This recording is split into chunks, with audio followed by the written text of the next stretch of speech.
అందరికీ నమస్కారం. అసెంబ్లీలో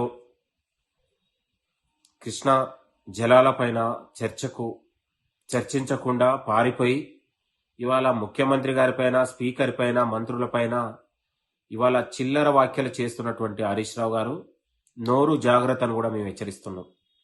10 ఏళ్లలో ఇవాళ బీఆర్ఎస్ అధికారంలో ఉన్నప్పుడు తెలంగాణలో ఏ ఒక్క ప్రాజెక్టు కట్టకుండా ఇవాళ కలవకుర్తి కావచ్చు, నెట్టెంపాడు కావచ్చు, కోయిల్ సాగర్ కావచ్చు, డిండి కావచ్చు, ఎస్ఎల్బీసీ కావచ్చు, కృష్ణా పరివాహక ప్రాంతంలో ఏ ఒక్క ప్రాజెక్టు కూడా నిర్మించకుండా నల్లగొండ జిల్లా రైతులకు, పాలమూరు రైతులకు నోట్లలో మట్టి కొట్టి ఇవాళ రైతుల కళ్ళల్లో నెత్తురు చూసినటువంటి మీరు ఇవాళ కృష్ణా జలాల గురించి మాట్లాడితే చాలా సిగ్గనిపిస్తుందని కూడా ఈ సందర్భంగా మేము విమర్శిస్తా ఉన్నాం.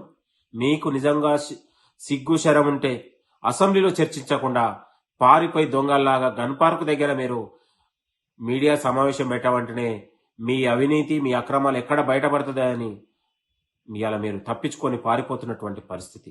మేము అంటా ఉన్నాం, హరీష్ రావు గారు, ఇవాళ తెలంగాణలో మీరు కట్టిన ప్రాజెక్టులు ఎంత? ఇవాళ 1,83,000 కోట్ల రూపాయలు.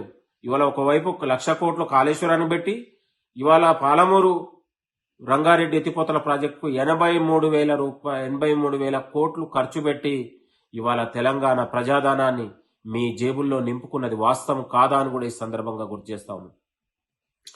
ముఖ్యమంత్రి రేవంత్ రెడ్డి గారి నాయకత్వంలో పాలమూరు రంగారెడ్డి ఎత్తిపోతల ప్రాజెక్టు ఇవాళ మేము నిర్మించి ఇవాళ పాలమూరు రంగారెడ్డి నల్లగొండ జిల్లా రైతులకు కాళ్ళు కడుగుతామని కూడా ఈ సందర్భంగా మేము గుర్తు చేస్తా ఉన్నాం. ఇవాళ ముఖ్యమంత్రి గారి నాయకత్వంలో, రేవంత్ రెడ్డి గారి నాయకత్వంలో ప్రజాపాలనలోనే ఎస్ఎల్బీసీని కూడా పూర్తి చేసి నల్లగొండ జిల్లా రైతులకు ఇవాళ మేము కన్నీళ్లు తూడుస్తామని కూడా ఈ సందర్భంగా మేము గుర్తు చేస్తా ఉన్నాం. నల్లగొండ జిల్లా రైతుల ద్రోహులు, పాలమూరు జిల్లా రైతుల ద్రోహులు మీరని ఈ సందర్భంగా గుర్తు చేస్తా ఉన్నాం. కృష్ణా నది జలాలని దోచుకోబోతుంటే ఇవాళ మీరు ఆంధ్ర పాలకుల దగ్గర మోకరిల్లి వాళ్ళ అడుగులకు మడుగులు ఒత్తింది మీరు. చేపల కూరకు తెలంగాణ ఆత్మగౌరవాన్ని తాకట్టు పెట్టింది మీరు కాదా అని కూడా ఈ సందర్భంగా గుర్తు చేస్తా ఉన్నాం. రండి, మీరు చర్చ ఎక్కడ పెట్టినా కూడా మీరు సిద్ధమే. మీరు ఏ చర్చ పెట్టా కూడా మా ముఖ్యమంత్రి గారు, మా మంత్రులు ఎక్కడి వరకైనా చర్చించడానికి సిద్ధమని కూడా ఈ సందర్భంగా గుర్తు చేస్తా ఉన్నాం. అబద్ధాలు, అసత్యాలతో ప్రజల్ని మీరు ఇంకా మోసం చేయలేరు. తెలంగాణకు చేసిన ద్రోహం చాలు.